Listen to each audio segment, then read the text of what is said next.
Speaks here. Sorry about what just happened.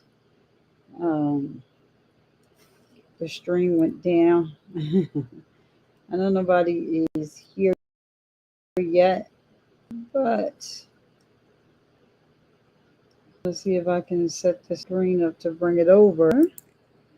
And when people return, I will be in the stream.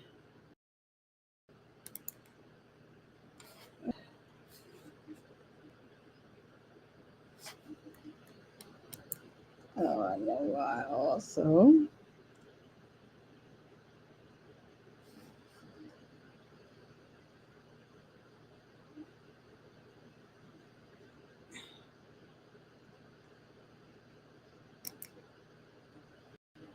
It's just way too crazy.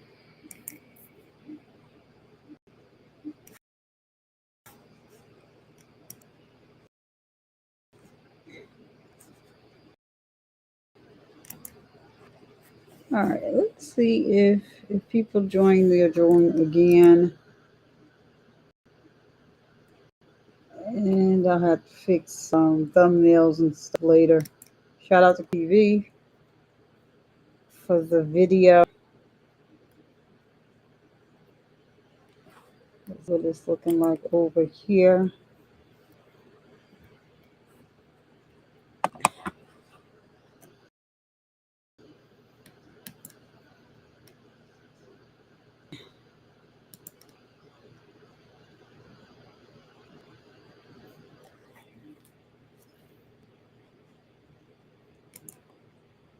All right. I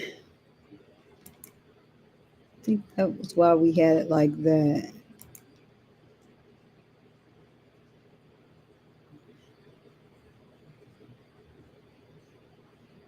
Yeah.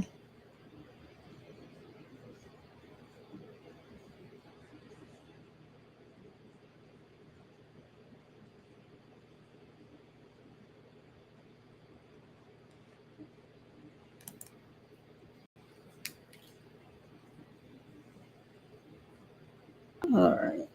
So it looks like we are back, I guess, a little bit.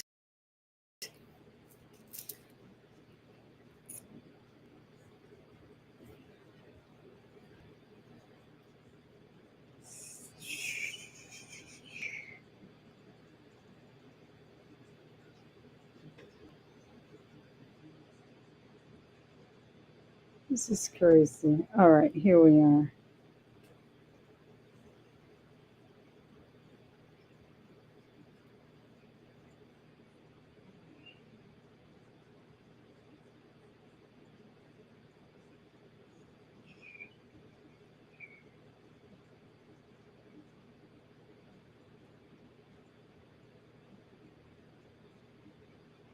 This is crazy. All right, here we are.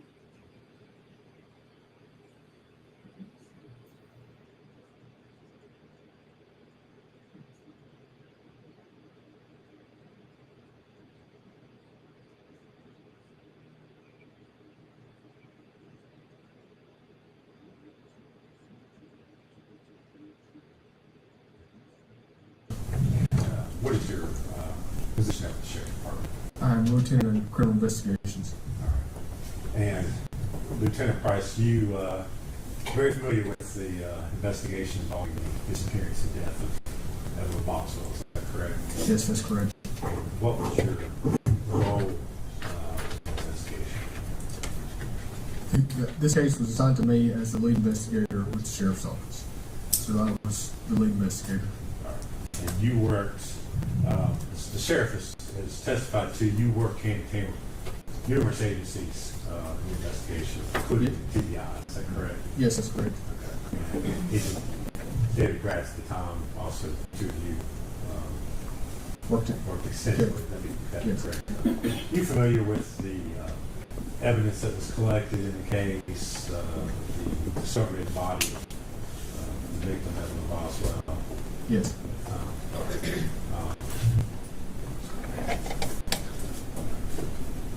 Lieutenant Price, I'm going to hand you some photographs. I'm just going to do this one at a time so for the sake of getting these exhibits in. I'm going to And your first photograph asks you to show us, identify what's shown in that photo.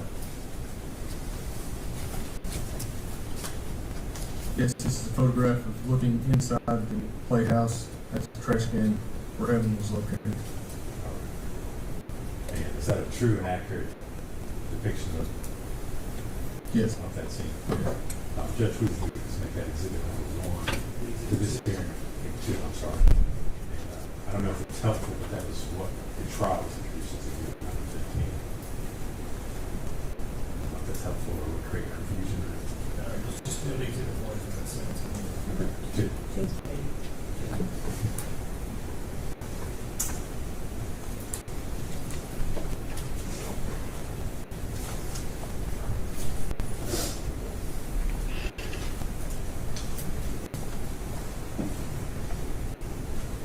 You recognize what's shown in the photographs just to hand to you. Yes, I do. What is that? Again, this is looking inside the playhouse at the trash can after the one of the bags have been moved off the top. Okay. Is there anything of significance that you see if you look at the trash can itself? Yes, it appears that the items inside the trash can have been compressed. Judge, we would make that exhibit 3 in this hearing.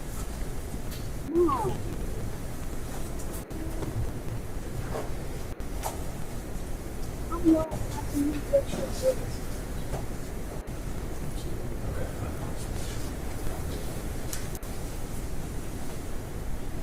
Lieutenant Price, would you take a look at the photographs being handed to you and go ahead and ask if you can identify what's shown? Yes, this is a picture of the inside the trash can with the blanket removed where you can see baby Evelyn's leg. Is that the first shot, first, I guess, Yes. discovery of the body? It is correct. Judge, we would make that exhibit 4 in this hearing.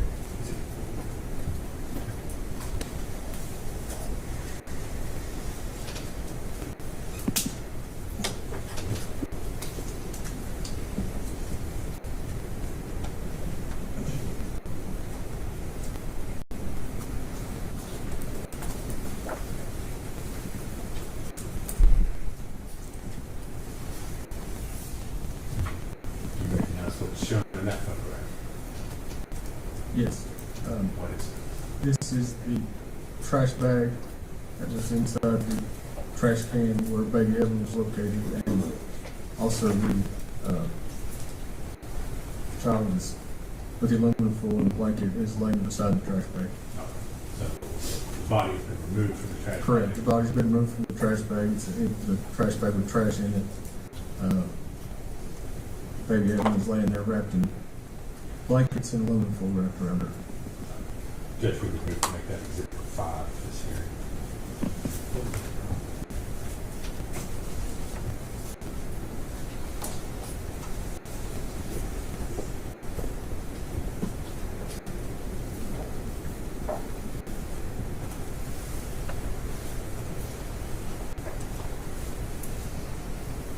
You recognize what is shown in the photographs just been handed to you? Yes, I do. What is that? The picture of it. This is the body of baby Evelyn after she was removed from the trash can, placed inside of a body bag. She's lying there with blankets wrapped around her and aluminum foil wrapped around where her head area was. Judge, we would make that exhibit 6 to this hearing.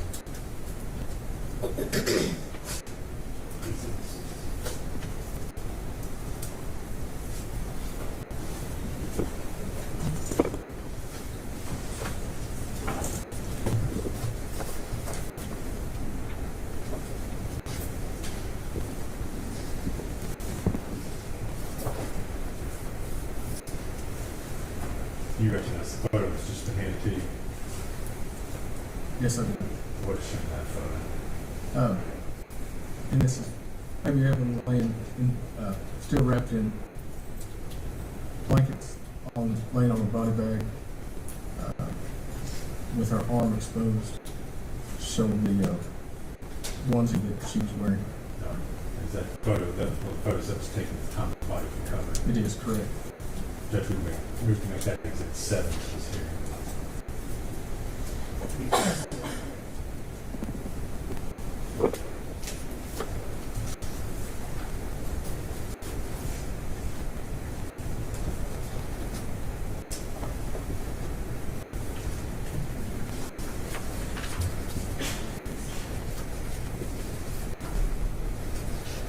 You recognize what's shown in that photo?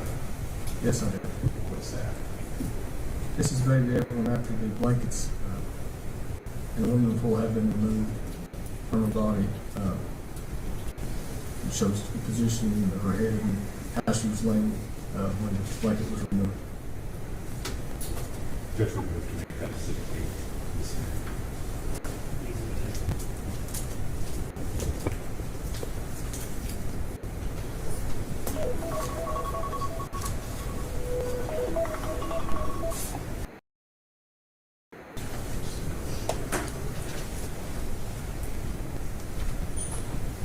Finally, Lieutenant Carson, one more photo and ask you to identify that photograph, please.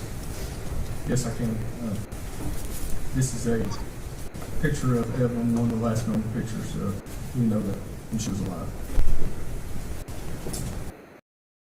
Judge, we can make that exhibit number now.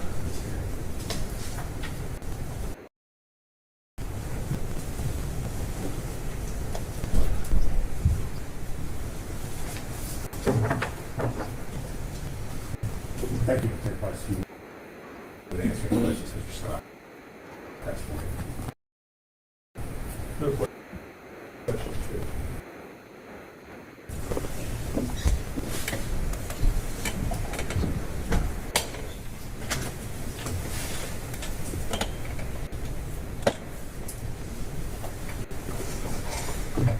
Mr. Boswell would like to make an allocution.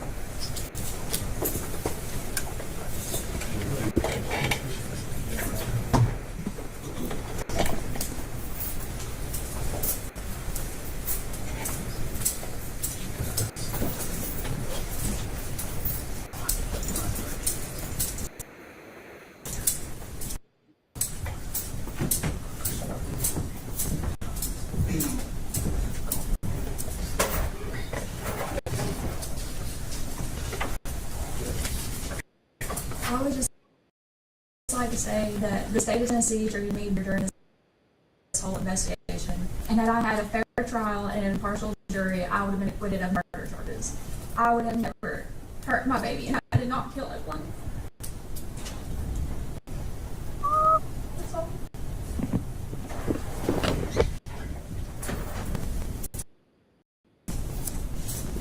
Oh, you should get life without parole for that lie.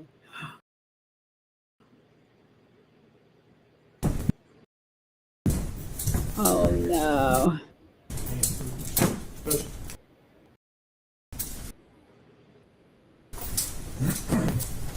I'm sorry.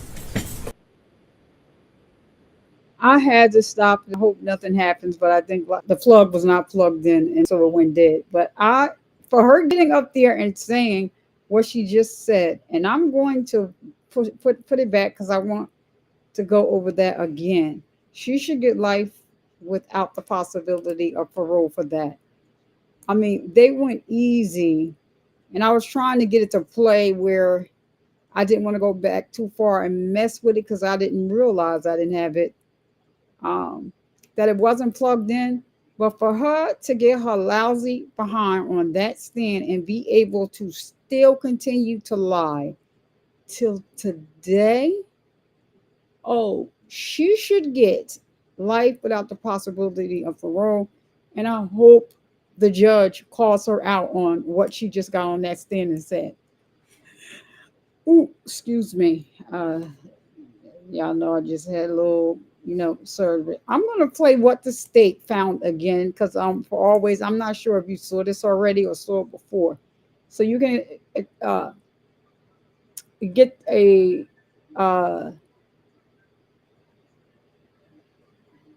the gist or in the how they found the gist and how in the circumstances that they found her daughter in a garbage bag. Let me tell you something. This case was about 6-7 months ago. I forgot about the aluminum foil that she had put on the baby's face. So this is why the medical examiner was so upset, because the medical examiner is saying they can't even tell whether or not that baby was still alive when she wrapped her in the aluminum foil, put her in the garbage bags, and put her head first in the garbage can. She was seen going in and out of the shed while telling them all of these lies, sending them on a goose chase, a wild goose chase. And for her to get her little funky behind up there and say what she just said, I hope the judge calls her out and I hope he gives her life without the possibility of parole. If he was giving her, thinking about giving her what they recommended. I just can't believe it. Someone just started from here with this from the state and the prosecutor Donald Adelson, because I just can't believe that she got up there and just said that. But let's go. I'm gonna just listen to this again because this shit. Okay. The discovery of the body of the victim, Evelyn Boswell. Yes.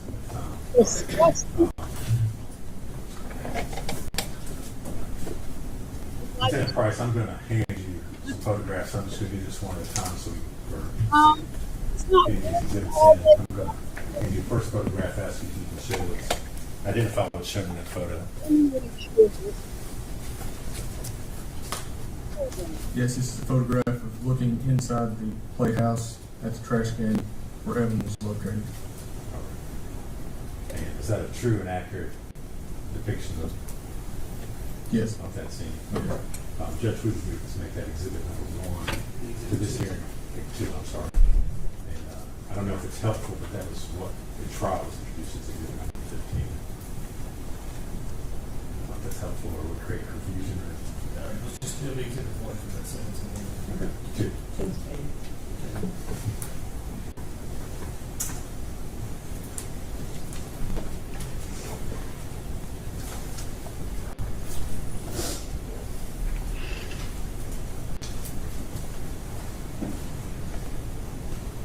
You recognize what's shown in the photographs just to hand it to you? Yes, I do. What is that?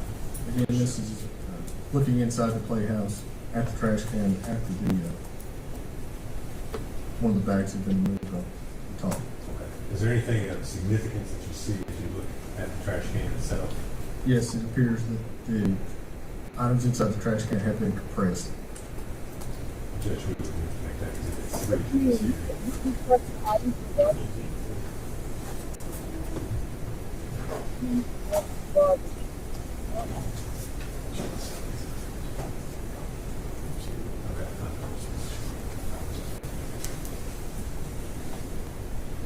Lieutenant Price, would you take a look at the photographs being handed to you and ask if you can identify what's shown? Yes, this is a picture of the inside the trash can with the blanket removed where you can see baby Evelyn's leg. Is that the first shot or first, I guess, Yes. discovery of the body? It is correct. Judge, we would make that exhibit 4 to this hearing.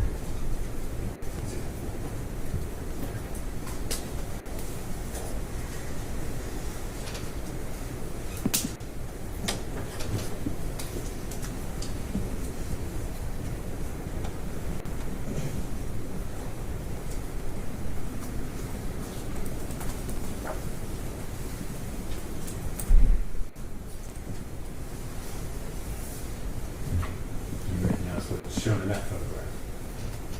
Right. Yes. What is it? This is the trash bag that was inside the Down. trash can where baby Evelyn was located, and also the child is with the aluminum foil and blanket is laying beside the trash bag. So the body has been removed from the trash. Correct. The bag. body's been removed from the trash bag. The trash bag with trash in it. Baby Evelyn is laying there wrapped in blankets and aluminum around her. Judge, we would move to make that exhibit 5 this hearing. The only reason why the aluminum foil and the trash cans are laying next to the garbage can is because they removed the baby from there. They didn't realize what they was looking at when they initially found the baby, and then they realized that it was the baby. The crazy thing is that her father's land is so big that he saw her backed up to the shed, but he knew she had stuff in there because that was her dollhouse from when that he had built for her when she was a child. He didn't think anything of it. He said he just got in the car and he just left because he's like, oh, she's here to either put something in the shed, take something out, or whatever. But all of this stuff is removed because they wanted to get to the baby. You lied to them all this time.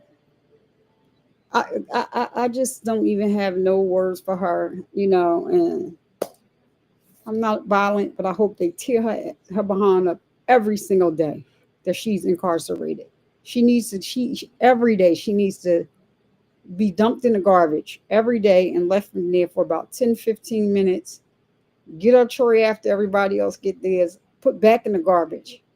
Maybe they need to roll her down to the kitchen in the garbage, put in the garbage bag, let her breathe. I ain't saying on the live, but y'all know I don't even like the death penalty. I don't want to ever do a death penalty case. I'm not God. But just put in the garbage can where she can breathe or roll her behind on down to the kitchen every day. Make it a routine every day. You left that baby in there for how many months? I forget how many months it was. Child, it was a mess when it was out. And I kept wondering, like, when are they?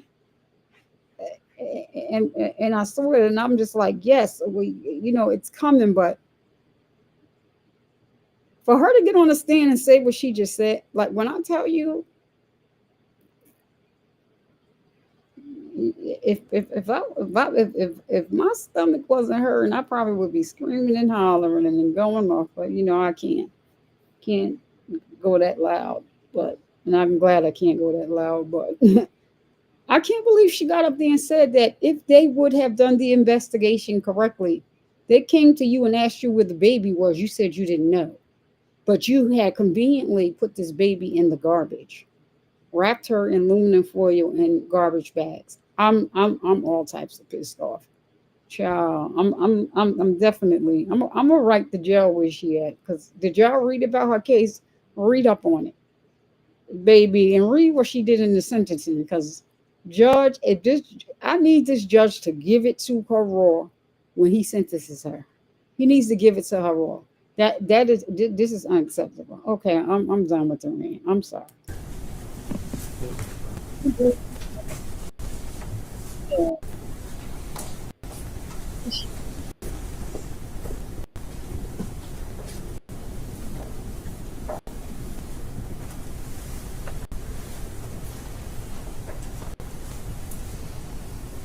you recognize what is shown in the photographs that's been handed to you? Yes, I do. And what is that?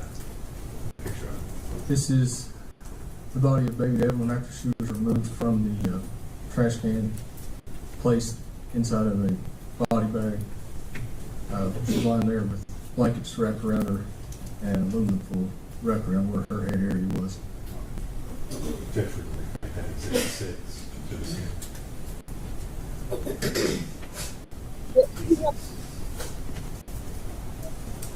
It's a farm. Farm is huge.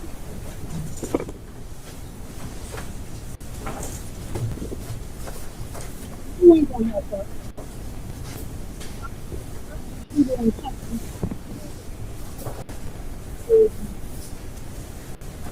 You recognize the photo that's just been handed to you? Yes, I do. What is shown in that photo? And this is baby Evelyn laying in, still wrapped in blankets, laying on a body bag, with her arm exposed, showing the onesie that she was wearing. Is that photo, that one of the photos that was taken at the time the body was recovered? It is correct. Judge would make that exhibit 7 to this hearing.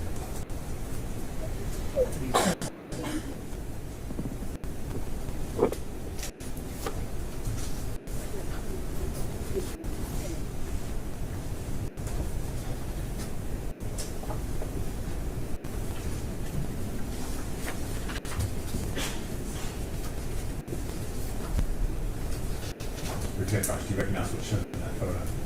Yes, I do. What is that? This is baby Evelyn after the blankets An aluminum foil had been removed Tennessee, from the yeah. body. It shows the position of her head and how she was laying when the blanket was removed. Judge, we can make that decision.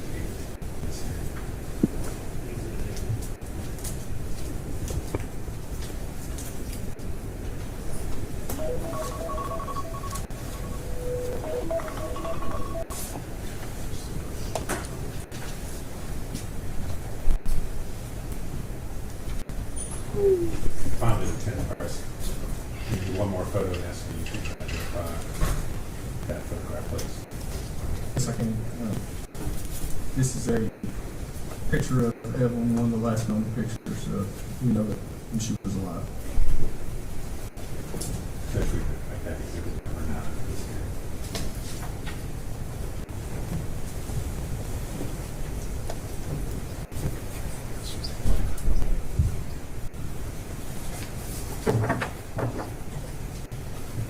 Thank you, Lieutenant Price. If you would answer any questions that Mr. Scott has for you. No question.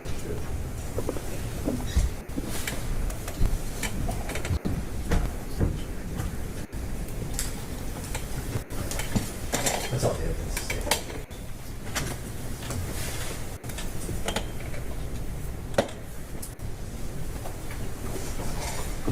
Judge, Mr. Boswell would like to make an allocution.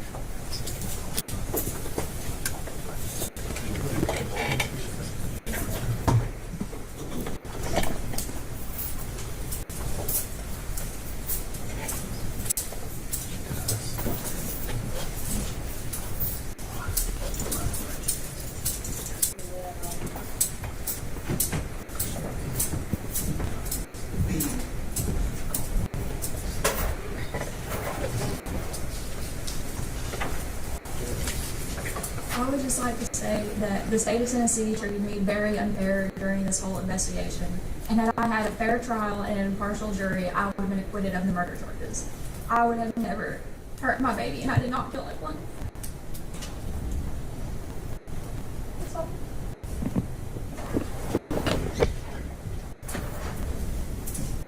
When I tell you I am pissed to the highest level of festivity, if the state treated you correctly and did what did this bitch child? Let me tell y'all something. I'm pissed. They came to you. She kept playing games with them. She would tell them she was with the grandmother. She was with the new boyfriend, even though her and the new boyfriend was traveling. The new boyfriend didn't have any idea. She was with the grandmother, who her mother's an addict. She was with the boyfriend. The father kept begging her, if you know where she's at, please tell them. She kept telling them, oh, okay, I'm going to come down and tell y'all. And she would get to the police station, give them different, like, information about where this baby was. And she had the nerve to walk up on the stand and say what she just said. Child, y'all. Child, she shouldn't be in the shoe. She should be in general population. She should be the tray handler.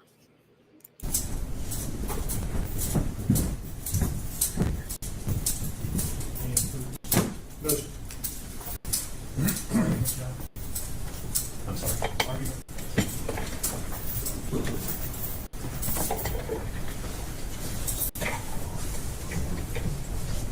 Judge, the state is, prior to this hearing, filed a notice of intent in regards to enhancing factors that we believe apply, as well as a notice of intent to seek consecutive sentencing, which is what we are asking the court to do. And we believe, based upon the seriousness of the offense, as well as the fact that Miss Boswell is a dangerous offender whose behavior indicates little, no regard for human life, that she had no hesitation about committing a crime in which the risk of human life was high, that this court shall bring those sentences consecutive to each other. And I want to touch briefly on the enhancement factors, and primarily on the one that I think just screams out in this case, which is a violation of trust. Truly, I think the facts that were involved in this case, and the court, of course, consider everything that was presented and that came into trial, as well as the photographs that have been introduced to the sentencing hearing, which again, those were all part of the trial evidence as well. But the trust that Miss Boswell betrayed upon her daughter was just so callous. She chose herself repeatedly, time and time again, over her child. All deaths are horrible, but for a small child to die the way that Evelyn died just shows such extreme callousness. And those photographs show you. I mean, she was discarded like a piece of common garbage.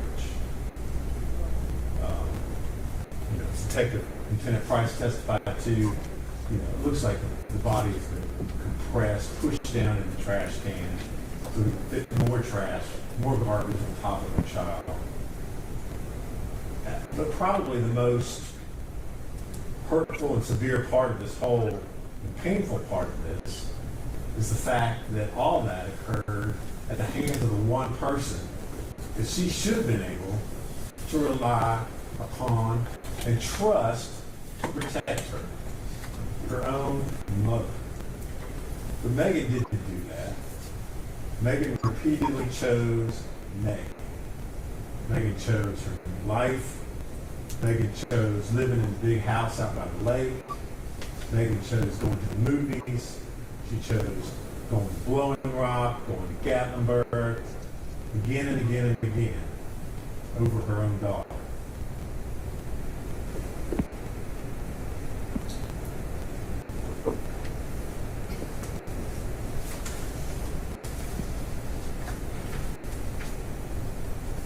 In order for the court to find that the defendant is a dangerous offender and apply consecutive sentencing, there are two things that the case law has said the court has to find. One is that it relates to the severity of the crime.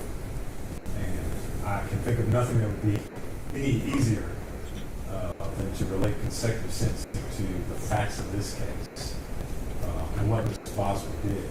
I mean, not only did she murder her own child and then go about her own life, but then once law enforcement was finally brought into the case, not because of her, not because she did anything, but because it finally got reported by her dad, well, then she manipulates law enforcement, manipulates the community by continuing to lie over and over and over again, causing extraordinary resources to have to be involved for weeks trying to find this child in the hopes that she's alive. And then even after that, even after she finally coughs up the fact that her child is dead, she continues to lie about not knowing where she is.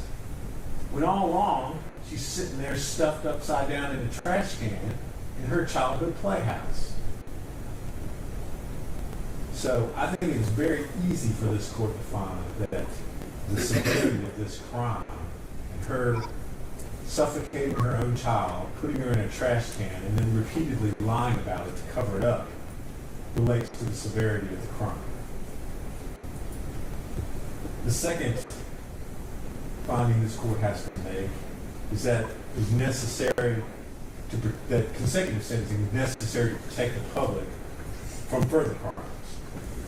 And provided the court, as well as Mr. Scott, with the case of State v. Taylor, which was a case in which a small child had been beaten to death, and then the mother basically delayed in reporting, calling 911, which eventually resulted in the child dying because she didn't receive any medical attention. And The court in that case found that the dangerous offender classification was satisfied because the defendant had demonstrated extreme callousness towards the health and welfare of the victim, and the results were fatal. Well, Judge, I really, it does not get any more callous than what the defendant did in this case. You know, she turned her back, she turned her life, she turned her trust away from her own child. Evelyn got in the way of life Megan Boswell wanted to live, and so she eliminated that problem. It truly does not get any more callous than that. So the state would submit that both those factors are met and that the court should impose consecutive sentencing.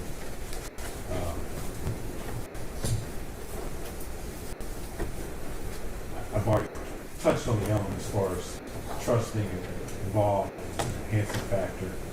And then sitting here listening to Ms. Boswell's rather brief allocution, I think it's also right for the court to consider the fact that she sits here today in this courtroom still having absolutely no remorse and taking no responsibility for the death of her child.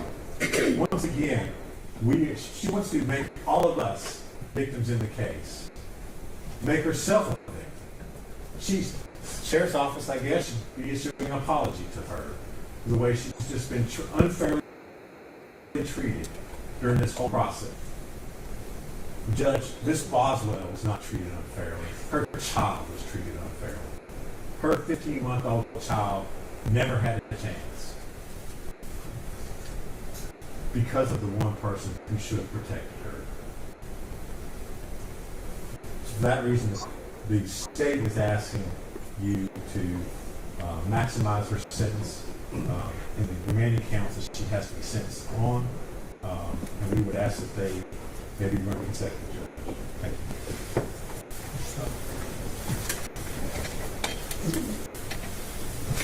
Judge, I guess I'll try to address this and somewhat through Mr. Harper and back to this page.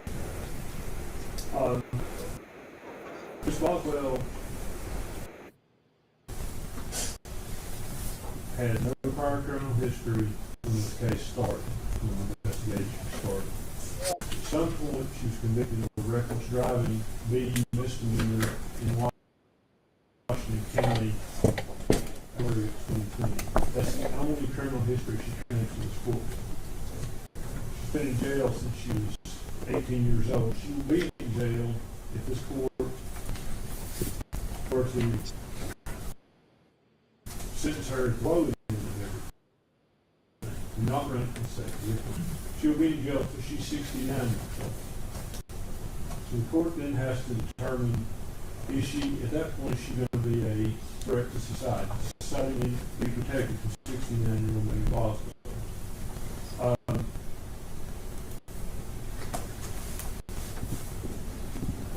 The court should, I guess first, the court has to consider the length of the sentence.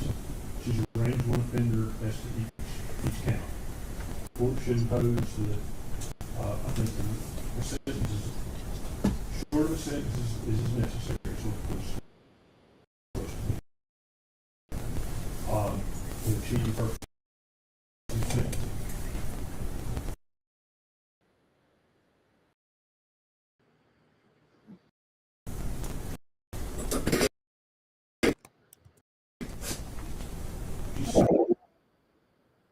Life sentence. She will be eligible for parole at 69 years old. How much more do you need? Essentially, the state asks you to sentence her life without parole. That's what they want.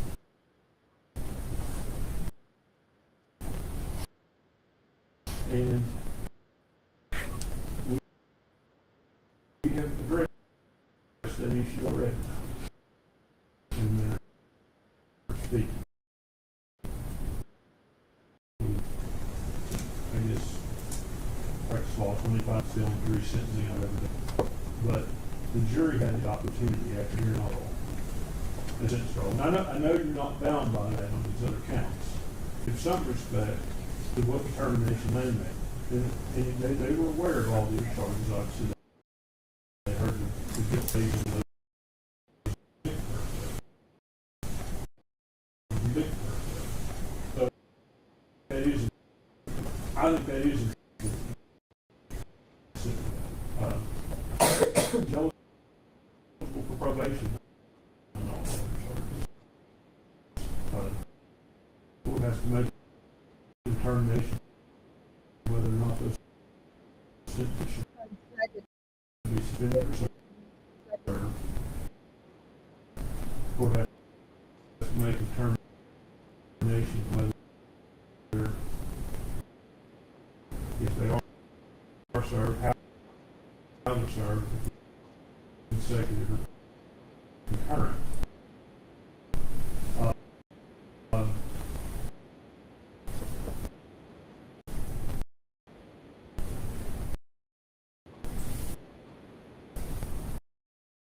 As it relates to the dangerous offender who society has to be protected from,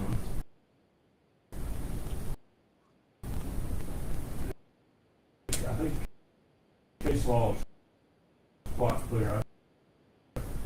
Not every convicted of first degree murder and nobody's going to fall into that category. Victims of multiple acts. Here, things. The other thing we have to talk about is what together in this sentence.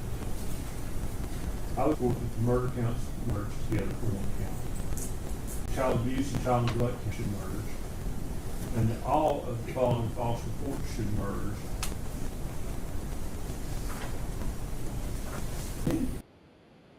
State versus Smith. 436 Southwest 3rd 751.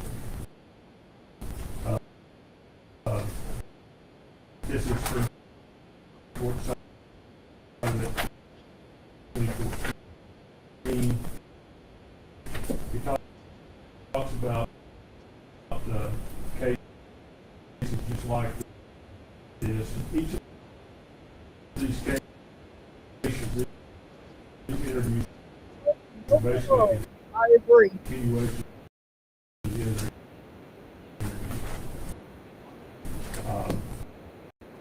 and based on the rule of leniency, the court found that even though in that case interviewed different officers, just in this case they had to merge, and that's computers. All these those count. I want to address what Mr. Harper said about Ms. Boswell's comment. A lot of problems with guilt.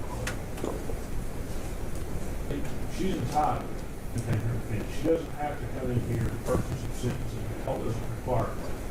That's not one of the factors. Not one of the factors considered for length of sentence. Now, sentencing more jail time because I'm in here and say, I did.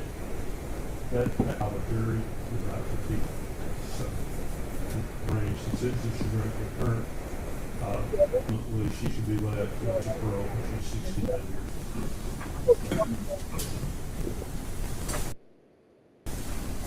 We're being recessed for 15 minutes.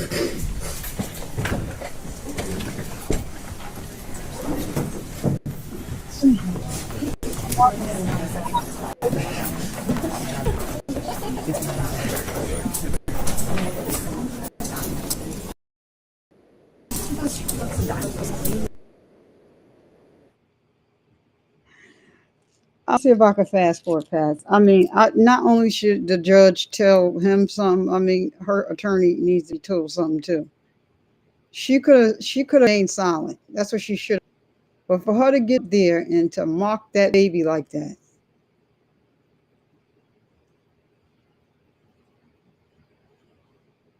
Child. I don't even know. I don't know. I don't even know what to.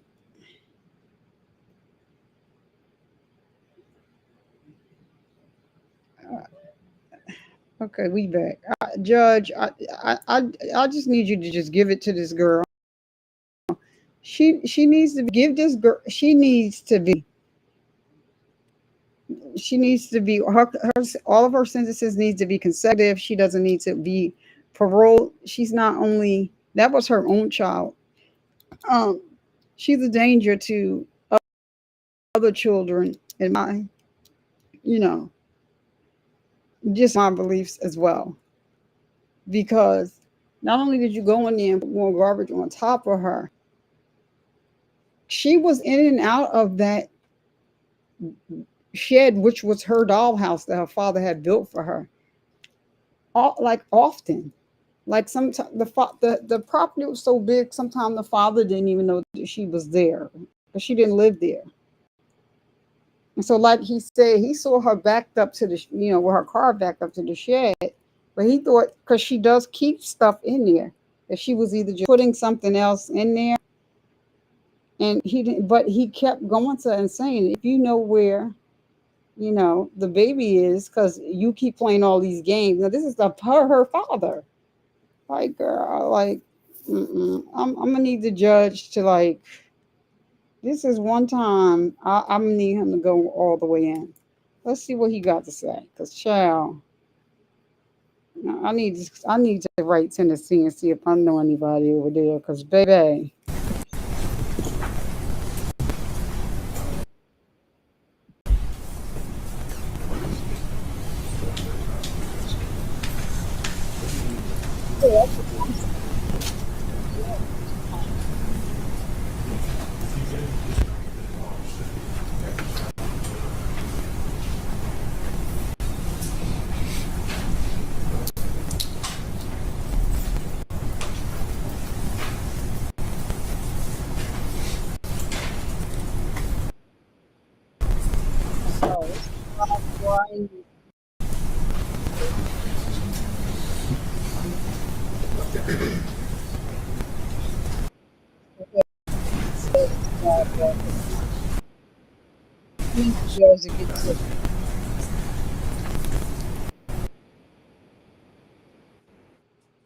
hold on. Let's go past the sidebar. I ain't see the said sidebar. She needs a dose of reality. And judge, I need you to get her. She'll get the rest bars, but she needs some day coming from a professional that's inside. Child, cause baby.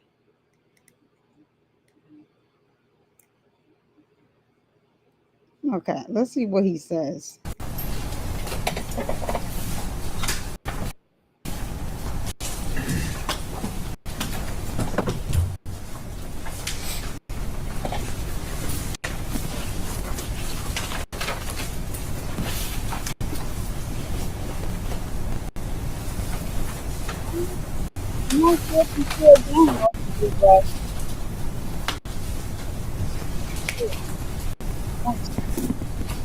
Determining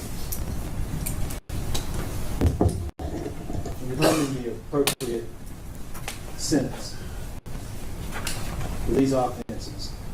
The court has considered the evidence presented at the trial at this sentencing hearing. Pre-sentence report filed April 4, 2025, more than 10 days ago. The principles of sentencing and arguments made as sentencing alternatives, the nature and characteristics of the criminal conduct involved, the evidence and information offered by the parties on mitigating and enhancing factors, any statistical information provided by the administrative officer of the courts as to sentencing practices for similar offenses in Tennessee, located at www.tncourts.gov, and any statement the defendant has made on her own behalf about sentencing and the defendant's potential for rehabilitation or treatment. I'm not sure if it was agreed, but the defendant's a range 1 standard offender under Tennessee felony classification laws. And what that means, the aggravated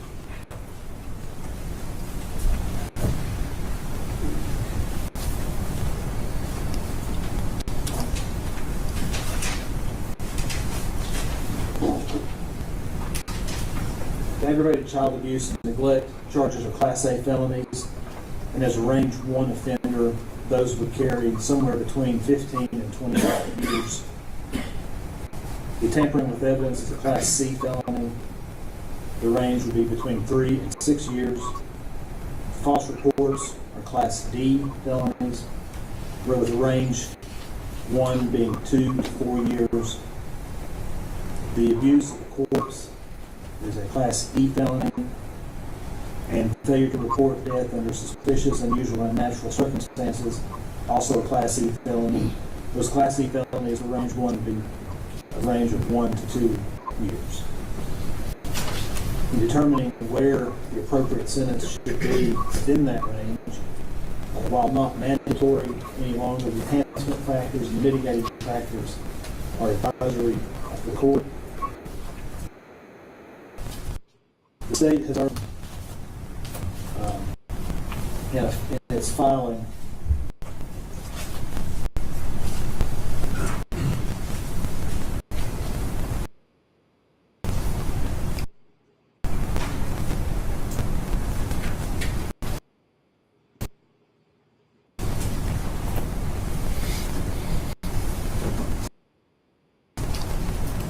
states Urban 3, enhancing factor 3, that the offense involved more than one victim.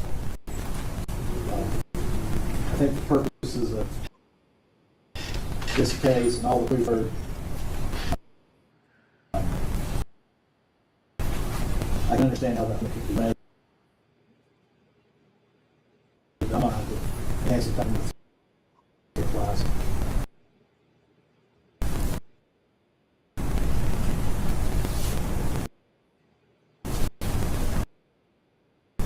Enhancing factor number 4 is urged by the state. In and out. Now that's them. Page.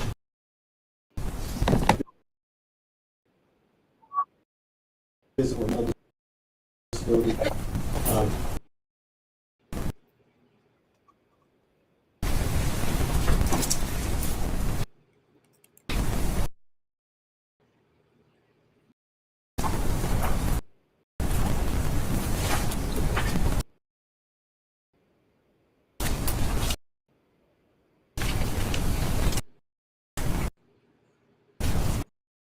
I forget what a lot testimony was that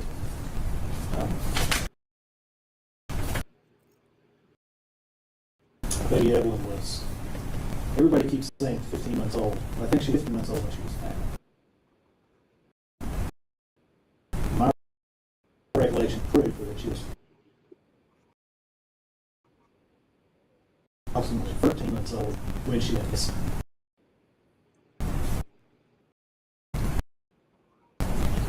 Is that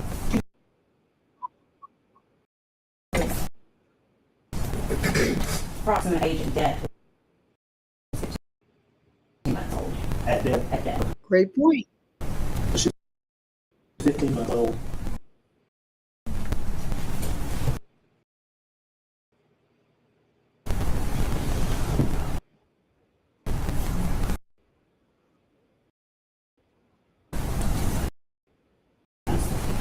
It was 13 months old.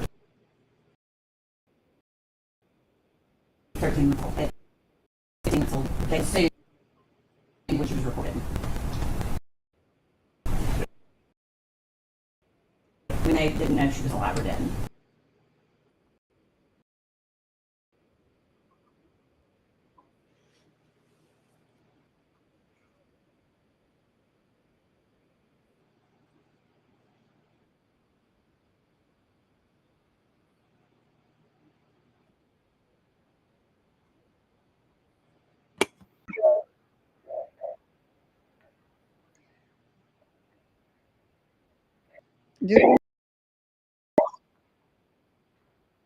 Just want to let y'all know that's not me. I don't know why it keeps going in and out on their end by the judge. The reason why now you have this issue going on is she was playing. She played games with them, and now I hate people that play games. She was somewhere between 13 and 15. Like this is the 13 months or 15 months, because You wouldn't Number even tell them five, where she was. as urged by the You knew state, that the you defendant treated threw her in the or allowed garbage. victim to be treated with exceptional cruelty during the commission of the offense. I don't know, and I'm not going to sit here all day and regurgitate the facts from the 11-day trial. But thinking back on the proof that I heard, there can be no more cruel act than to stuff a 13 to 15-month-old baby wrapped in blankets and aluminum foil head first into the trash can. Especially when that 13 to 15-month-old baby is your baby. So the court accepts number 5. Number 6, the personal injuries inflicted upon or amount of damage to the property was particularly great. The court accepts number 6. There's no greater injury that you can inflict on another human being than death.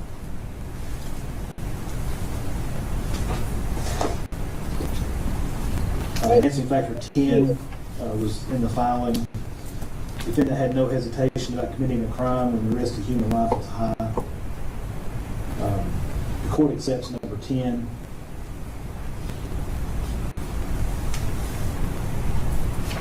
And then 14, the defendant abused the position of private trust. And again, the relationship between mother and child, there can be no greater private trust on this earth than that. So the court accepts number 14.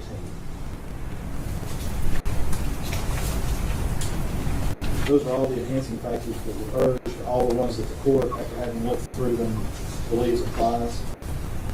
Next, I have to consider the mitigating factors in determining the appropriate length of sentence. And again, I'm not going to read, there's 12 statutory mitigators under 40, 35, 113.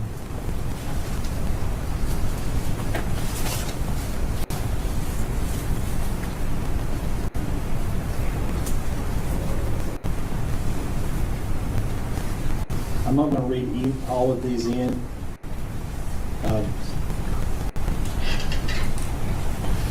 The defense didn't put any arguments forward as to any mitigating factors that should apply. The court, though, was required on its own, after having read the pre-sentence report, heard the proof, to apply any factors I think are applicable.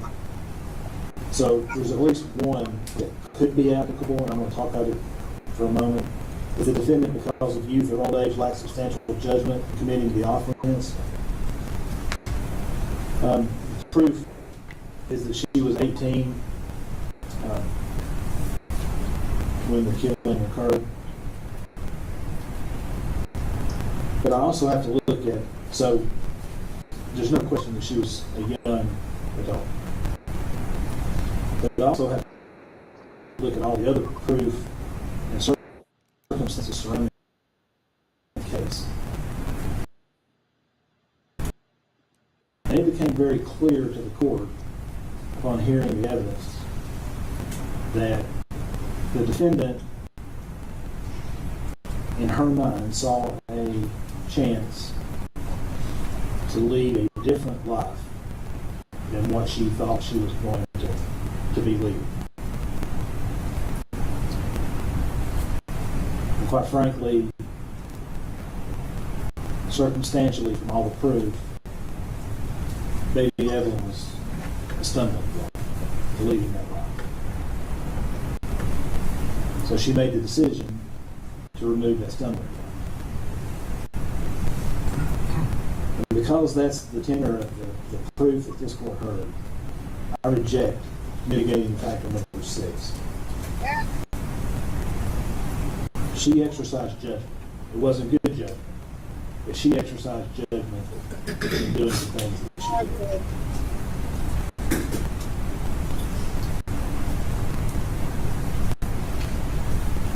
So of the 12 statutory mitigators, the court doesn't find that any are applicable to this case.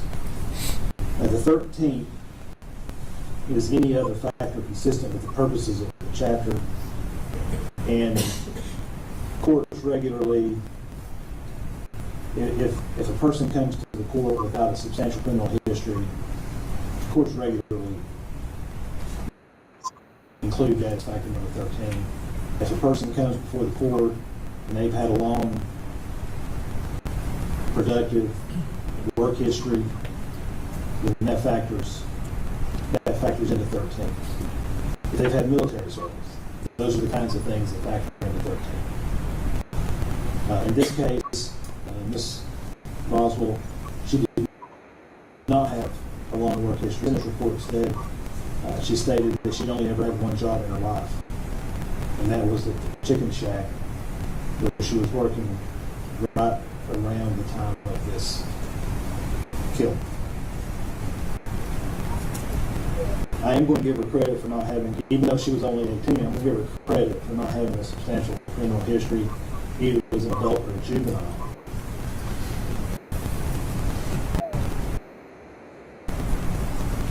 But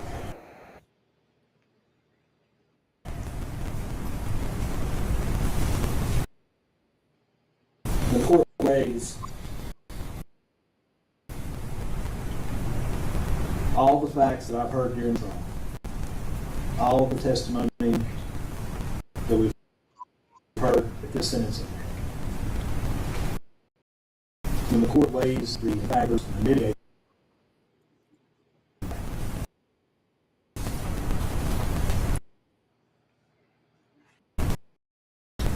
that's how I arrived at or not a verdict, but a sentence.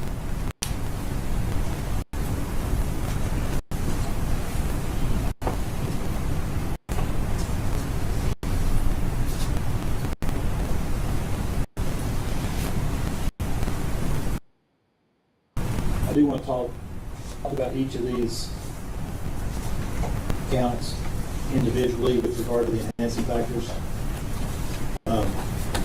Because if an enhancing factor is part and parcel of a charge, then it can't be used as an enhancing factor.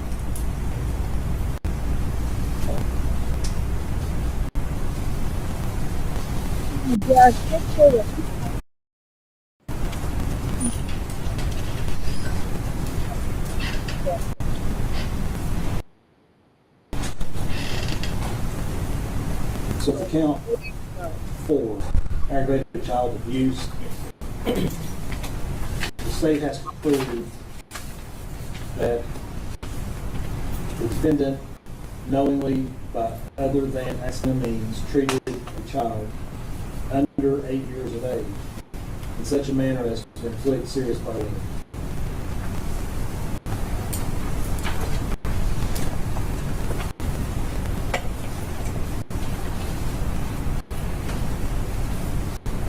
The court is of the opinion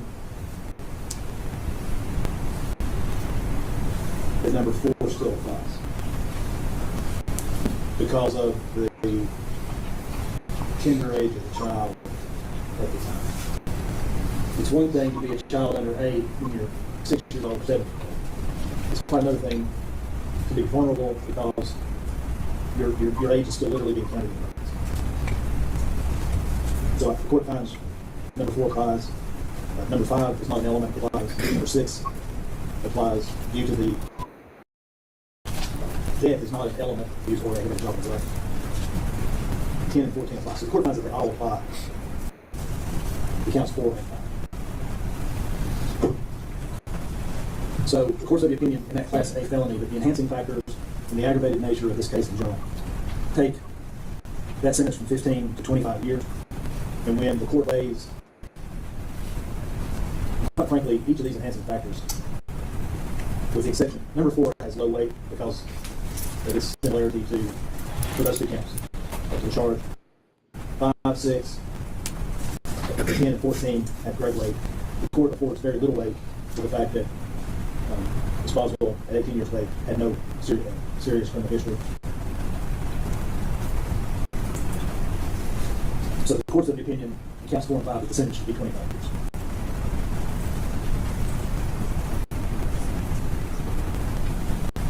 court's also of the opinion that count 5 merges into count 4. Oh, In the tampering with evidence, the court's of the opinion that all the enhancing factors should be afforded fair weight, and the sentence should be 6 years. The mitigating factor, which is the court's been given very little weight, would not bring it back down.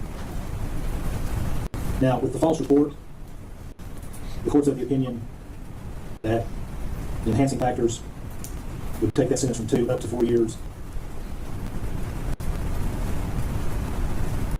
And again, there being only one consideration of the mitigator, it'll be 4 years. Under the case of State versus Smith, the Tennessee Supreme Court, 436 Southwest 3rd, 751, handed down in 2014. Justice Holder, I believe, delivered the opinion to the court, and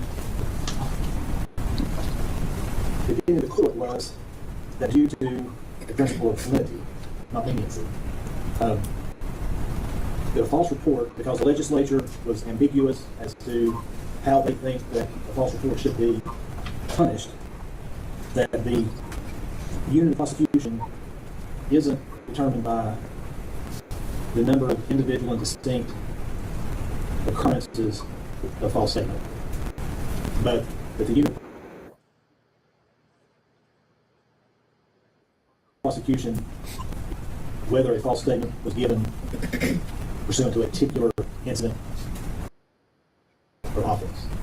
At least that's the way I read it. So it wasn't that it's a continuation of the interview. It's that the incident that is in the officer's concern is the disappearance of the child. And the Supreme Court says, in that case, that even if you tell 16 false statements about the disappearance of that child on different days to different people and different variations of the story, it's still one incident. It's the disappearance of the child. So count 7 through 17 all merge into one count. So they all merge, counts 8 through 17 merge into count 7.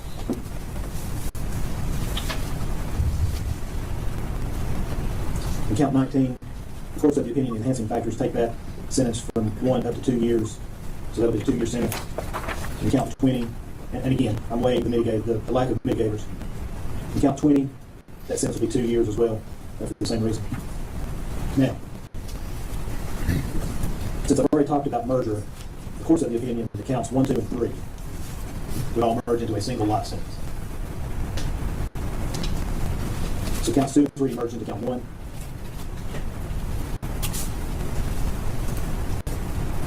Now we'll talk about consecutive sentencing. In the state's filing,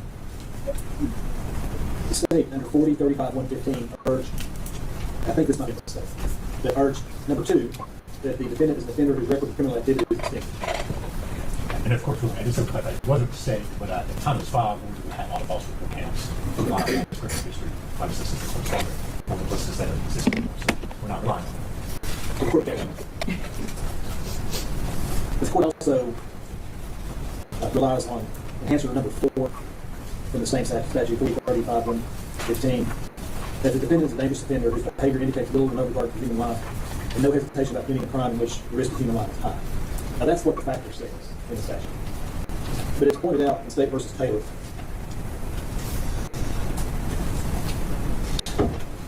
(2017) Westlaw 2179952, also case numbers M 2015-02-142-CCA-R3-ED. It's an unpublished case, but the unpublished case references published opinions. And the most important one that it references is State versus Moore, that quotes from the main case of the Wilkerson case, 905 Southwest 2nd, 933, Tennessee Supreme Court from 1995. The Supreme Court, in determining the appropriateness of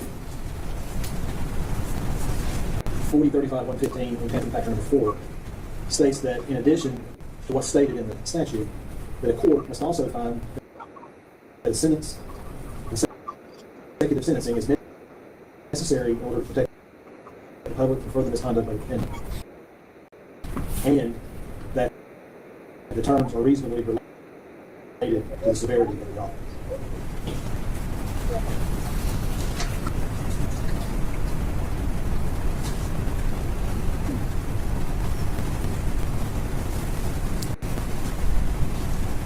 So,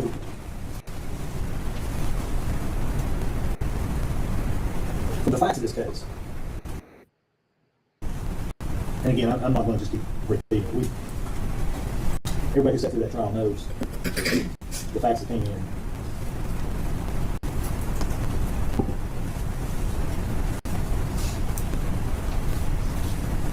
The testimony during the trial was that child was suffocated.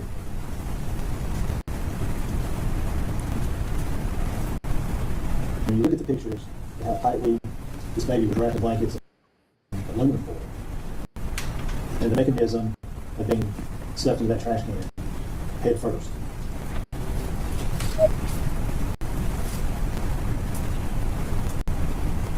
There's no doubt in my mind that this defendant had absolutely no hesitation when she killed her daughter.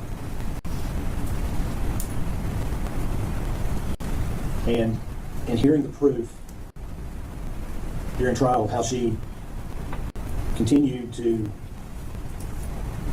live her life, and from hearing the proof circumstantially as to why she might have done this deed, because this new boyfriend is the life that she wanted to grasp onto. It's like they said, the house on the lake, a lifestyle that she wanted for herself. The fact that Evelyn was just in the way.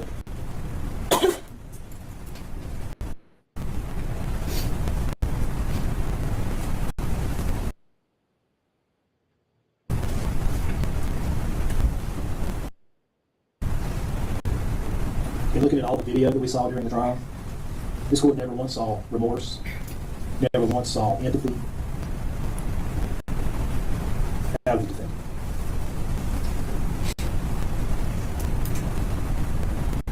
So she is a dangerous offender.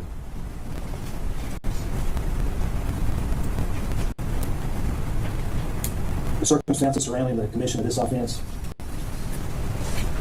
are absolutely aggravated. This baby couldn't care for herself. This baby had the only life this baby knew. The only way this baby could get through a day. To her mom.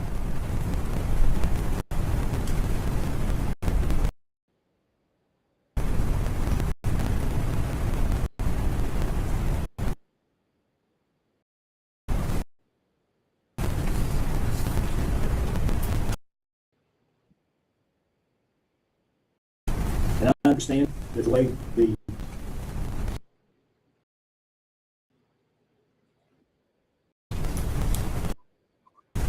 parole system is set up,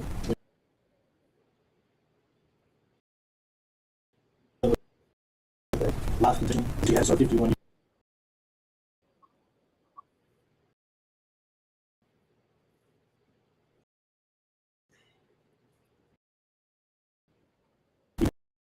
Eligible for consideration for release. Mr. Scott asked the question, please, right?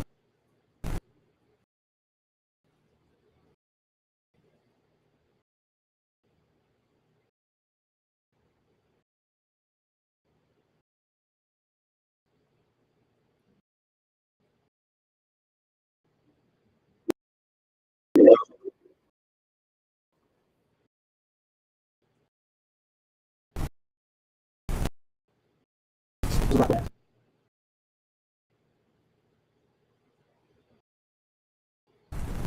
He had 90 years of age coming out of prison.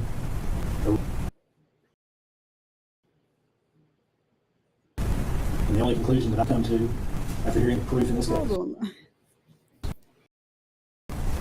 seeing the Let me evidence, pause seeing how because this is not us. This is them. utterly unconcerned Like, why does with the fact that she took keep the life pausing like this? of a 15-month-old child, It's annoying. her own child. honest answer to that question is yes. Let me pause it for a minute The society does and come back because this need is to be protected annoying. from the evil that lurks in her. And then, would the aggregate length of the sentence reasonably relate to the offense which she's I think she is. for the same reasons? So the court finds that all those sub-factors, if you will, are met. And I want to read How a she got up passage. And I think the state may have, I highlighted this yesterday in the case. In State versus Durantes, 331 Southwest 3rd, 370, and page 376, the Tennessee Supreme Court in 2001 has found that the dangerous offender classification was satisfied where a defendant demonstrated extreme callousness toward the health and welfare of the child victim, and that the results of that callousness were fatal. It's almost as though that passage was written to describe this case. Therefore, the 25-year sentence for the merging counts of aggravated child abuse and neglect will be consecutive to the life sentence.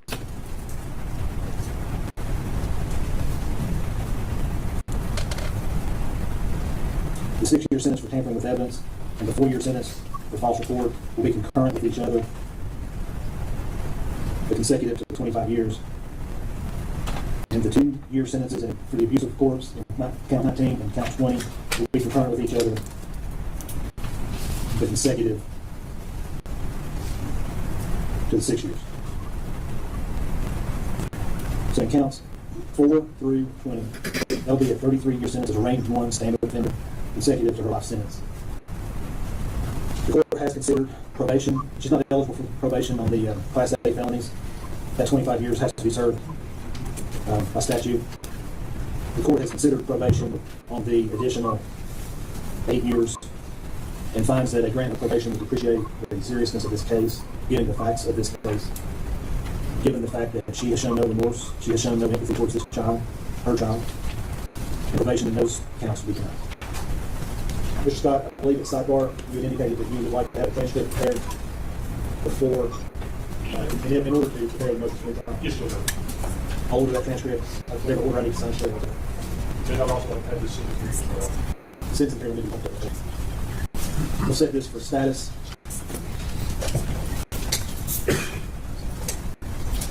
We'll send Ms. Boswell back to TOC, and let's set this for a status on January 16th to see where we are. I'll get the transcript prepared. That's fine. I'll leave Ms. Boswell's appearance at that. Well, I prefer her to do so here by Zoom. That's fine. If she can, if not, yes, we'll leave.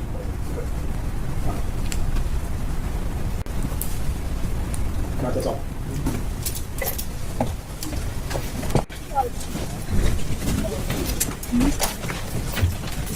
They really didn't. Look at her. Just look at her face. I'm sure it is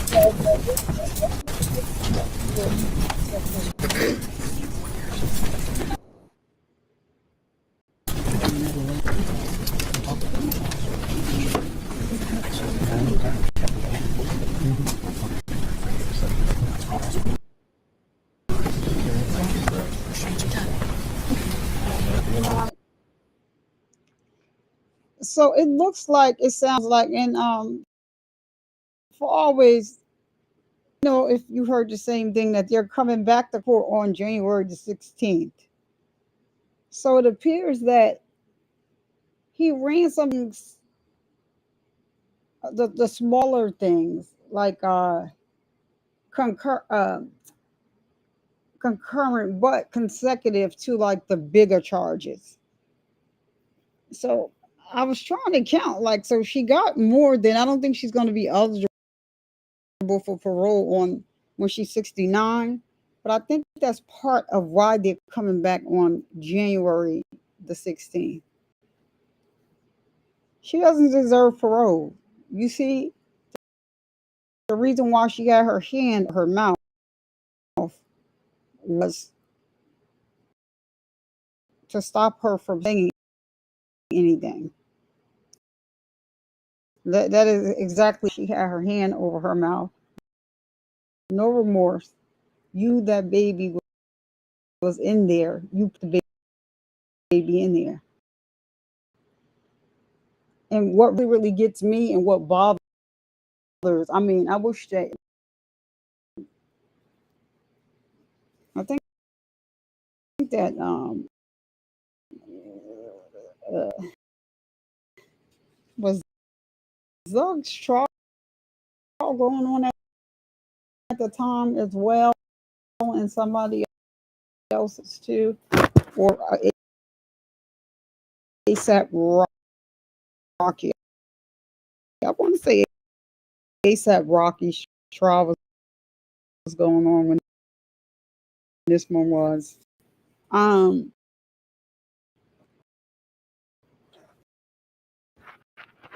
doesn't make a difference whose trial was going on.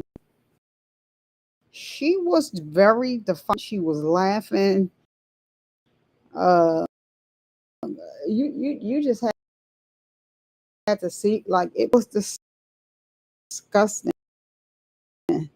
and they only told a brief description about the games that she played, about where her daughter was. She took them on this wild goose chase. So for her to get up there and today and blame them and say they mistreated her, and she, when she cried for 0.2 seconds, she would never kill her child. Um, if they treated her unfair, it is crazy. You had to hear how her father was begging her that if she knew where that baby was, to please tell them. And at first, he was believing her, and then he finally was like, enough is enough. Like, just like she was giving the cops a run around, she was giving him the run around so he confronted her. So father had to confront her. It's not like she shared anything. He had to confront her. It was really, I mean, the trial was disgusting. I was so mad during that time. Um, and then here comes her mother, like, who didn't raise her, high as a kite, talking about, she was on drugs and she had this hard life. No, she was living with her father. Well, I mean, the property is huge. It's beautiful. He still owns it. So I'm pretty sure, I'm not sure if they allow him to tear down that shed yet. I'm not sure, because, like, it's evidence she still has, wants to appeal, not that she's going to win. But when the doctor was on the scene, oh, her attorneys was the doctors, because it's true. The doctor was saying she believed that when she put that baby in that garbage can, and it was the first time that it actually appealed to as well when she said it. She's saying that she believed that the baby could have possibly been alive because it was already passed on. She can't see, but she's saying that she can understand, like, maybe you putting a bag on her head. But why would you put aluminum foil and trash bags on this baby's head? She wrapped her face in the aluminum foil, put her two trash bags on, put her in trash bags, and put her in the trash can head first. This is why they keep stressing head first. She put that baby in the trash can head first. So the doctor was so upset, and she's not supposed to get that way. But it was very hard for her, because she was saying they wanted her to change her opinion that the baby could have possibly been alive when she put her in the garbage. And when I started thinking about it, oh man, that day I was really pissed. I was like, you know what? That's true. She could have, that baby could have been alive when she put her in there. Yeah, the ASAP Rocky trial, I think, was going on at the time. Yeah, her friends kept asking her where the baby was after some point. So the guy in the military was the guy that she was going with. Yes. So you're absolutely right. The guy who was in the military was the guy that she was dating. He came for money.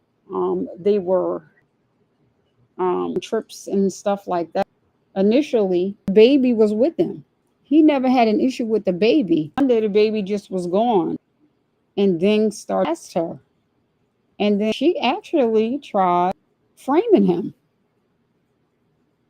into house. He wound up being mentally having mental issues there, being getting ready to be charged having mental issues. He wound up going into his father. It is what it is. I don't know if you want to look at Donald Ada. We can do it. It's only about four. And I loved. He had already told her, and she tried grabbing for that husband. Always, how she feels so entitled that that's something that they decided to do. Their children, so we can look at this, so we can go on. To take them kids the way she did, and now none of them. They don't have their parents. They don't have anything. And Price, is that correct? Yes, sir. What is your, I was looking today to see if they said something with Wendy was locked up. I think Wendy should have got locked up last night. As soon as they found her guilty, Wendy should have been locked up. Hold on, let me just pull this up real quick. She talking about, oh no. I said, how does she think anything else? Stop it, Donna.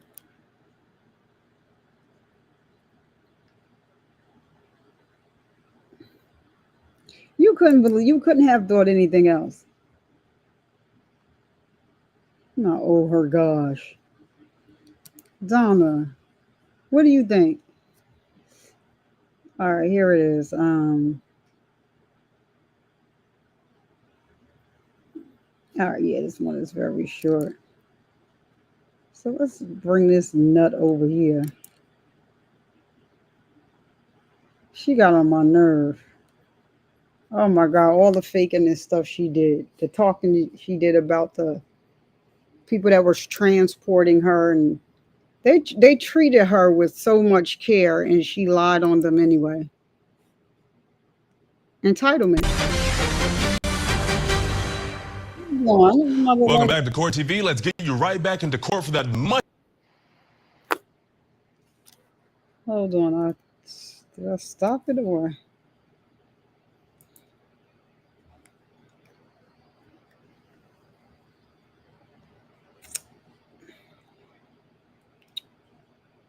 I'm gonna have to find something, because is it me? Is this court TV too? Hold on a minute. That judge was like, can y'all take the jury out?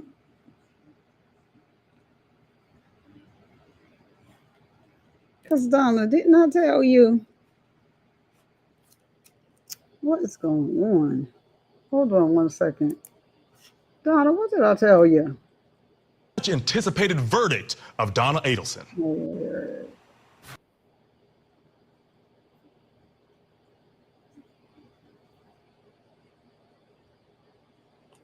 What's going on? I have to find something, because this next week can't go like this.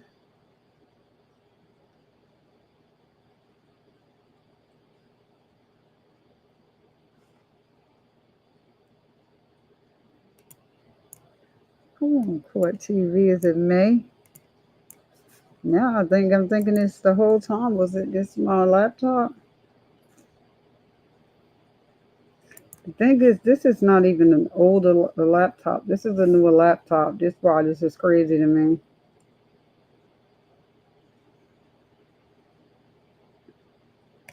All right, let me stop sharing it and let's see what happens. Hold on a minute. Yeah, but it was stopped. So I don't know. Hold on. I don't know what the heck this is going on. I forgot where I watched it at last night. Hold on. Is this the same one? Here it is.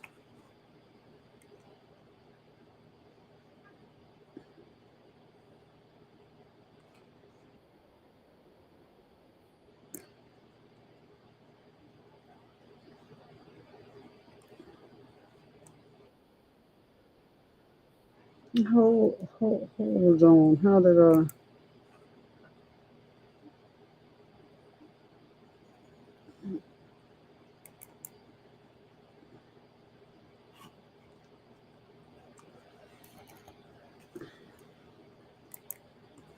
All right, let me share. Here it is.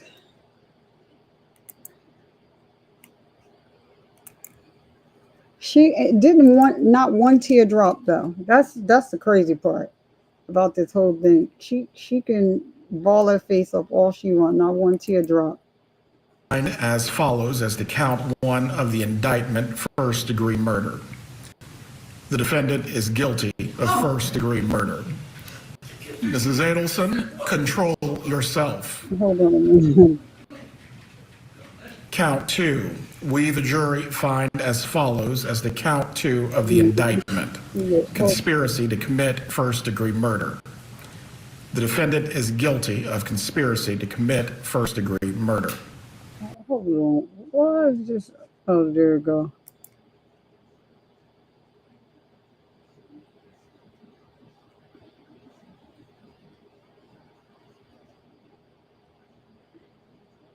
I don't understand. Count three. We, the jury.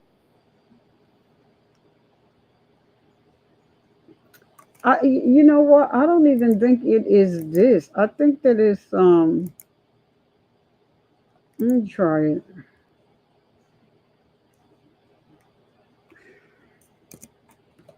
Let me try long crime. Find as follows as the count three of the indictment. Solicitation to commit first degree murder. The defendant is guilty of solicitation to commit.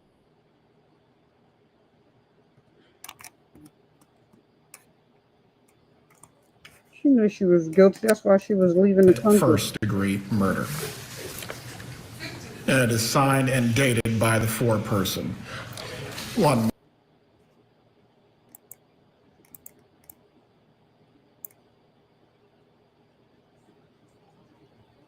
Oh, okay.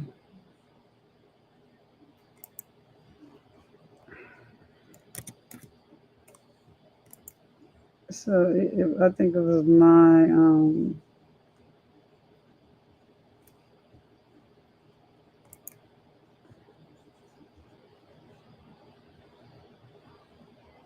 something happened with my computer. It said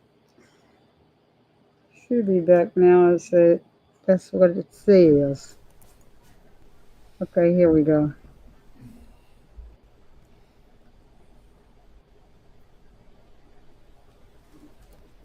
This judge was no joke the whole time. I like him.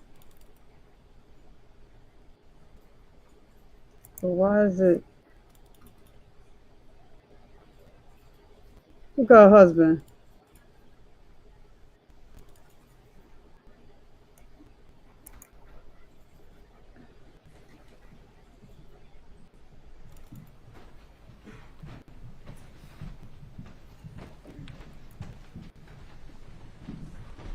Somebody did a thing after they said she was guilty, and they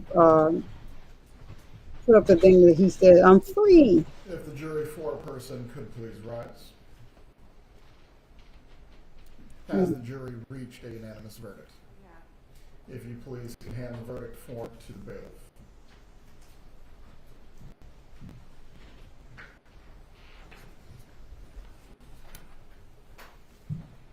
Yep, she sure did. Having reviewed the verdict form, it is in its proper order. At this time, I will publish the verdict. We, the jury, find as follows as the count one of the indictment, first-degree murder. The defendant is guilty of first-degree murder. Mrs. Adelson, control yourself. Good. He didn't give up. Count two. We, the jury, find as follows as the count two of the indictment, conspiracy to commit first-degree murder. The defendant is guilty of conspiracy to commit first-degree murder. Yeah. Count three. We, the jury, find as follows as the count three of the indictment, solicitation to commit first-degree murder. The defendant is guilty of solicitation to commit first-degree murder. Yeah. Signed and dated by the foreperson. One moment. Members of the jury, the bailiff will escort you to the jury room. Listen. He had told her, listen, don't nobody care nothing about it. She ain't need no tissue or nothing because she wasn't crying. She didn't cry or sob. She didn't cry not one tear. Look at the person that's sitting next to her, part of her attorney team. Is that her attorney or her? Wilson, while this was not the outcome I'm sure that you desired, there will not be any further outbursts in front of the jury. If you cannot control yourself, I am going to have to determine if you will be removed from the remainder of this process. That's all I wanted to see. Do you understand what I'm saying to you? What I liked was that she should have just told. I would have just told You need a him. moment to collect yourself. Before the jurors are He brought gave her back 3 in, minutes. we will take a brief 2-minute break. 2. Please. I would have told him. He says, give her tissues if she needs them. I would have told him to remove me, but I guess she wasn't thinking that far ahead because now she was forced to sit there and listen to what Dan's mother and father said, and rightfully so. I'm just saying that I could not believe that in her arrogance, she didn't just ask him to remove her. And it was hard for her to listen to because, she kept shaking her head about, they didn't hold no punches. They just basically told her about herself. I hope that he's able to. Robert he does look like, in the way he testified, it did sound like, he, sympathizes with his father. So I hope that, that does happen for him. And I'm looking to hear that they arrest Wendy by next week. She definitely is a danger to her children, even though they're older. Now she's a danger to her children, and she's really, really a danger to society. Excuse me, because she has that law degree. And I believe she set all of this stuff up. Nobody can tell me different. So she knew exactly what was going on. She knows what's going on. Showed up at the scene of the crime. And now, like her brother is saying, he believes she just couldn't help herself. She had to show up at the scene. So, and then I'm still confused about the picture with her and Katie Magbanwa. You met her with your brother, and then y'all on the beach in a picture together. Doesn't make sense. Wendy's going to be next. I thought they were going to arrest her today. I thought it was going to happen today. I don't think that after next. I don't think they need more than next week to arrest her. And that's that. So I said what I said. So thank you for coming back and always being here. Thank you for being a sponsor of the show, right along with Cat Not Williams. I don't think that I have anybody else. Let me just make sure, because I never check these things. And today I'm like, oh, wait a minute. I did ask, so maybe. So thank you for that. Thank Kat for her donations to the channel. And hopefully everything is everything. I'm on the mend. Uh, I just hope sooner than later, because yeah, I've just been in a lot of pain. So other than that, um, yeah, I just been in a lot of pain, lots of pain. It's getting better though. So as long as I don't have to do another, my goodness, emergency surgery, I'll be able to get through this pain. But I can't take another surgery. So um, especially one that's not announced. Yes, yes, for always they did. They finally did. I was in the hospital when they fixed it. So to be honest with you, I have not even seen it. I was in the hospital and I came home. I think I was home for half a day or something like that. Maybe 2 days before the second time. Or it just may have been even like a half a day, I think. And I was right back in the hospital. So, yeah, here with my mother, I'm at my mother's. It's like we are the we are the handicap leading the handicap right now. So um, they did though, they fixed it. So thank goodness for that. But yeah, I have to have the insurance company looking too. You know what happened? Like I said, with going to the hospital in this emergency surgery, and then going back, and they like, okay, this is the issue. But they said that they fixed it, and it's just been crazy ever since then. But I'm grateful for it. Tell your sister that I will keep her in my prayers. I will told my mother that you said hello. Um, we be arguing. She leave that there. No, you leave it there. You leave that there. You ain't supposed to be lifting that. You leave that there. It's funny. You can laugh at it. And you laying down, getting ready to go to sleep, but while it's happening, it's not funny. But other than that, we're good. And so thank you for always being around. And Allie, she always asks, as you know, she's going back and forth with baby. Hey, and I was like, just make sure you update for always. So that's how that's been going. Other than that, we're good. So, I'm going to end the show the same way. Uh, Bringing awareness that men get breast cancer too. Because of the stigma surrounding the word breast, we've changed the word to peck and or chest cancer over here on this Survivor Speaks channel. Let's continue to bring awareness that men get breast cancer too. To all my ladies, make sure you're getting your mammograms, filling on your boobies to make sure that you are all right. Don't you dare let anybody come in your house and disrespect the peace that passes all understanding. I'm Survivor Speaks. I'll see you guys in the next one. Thank you so much for for always for all of the issues with me today. But I gotta try to get it fixed somehow. So I'll talk to you guys later. Peace.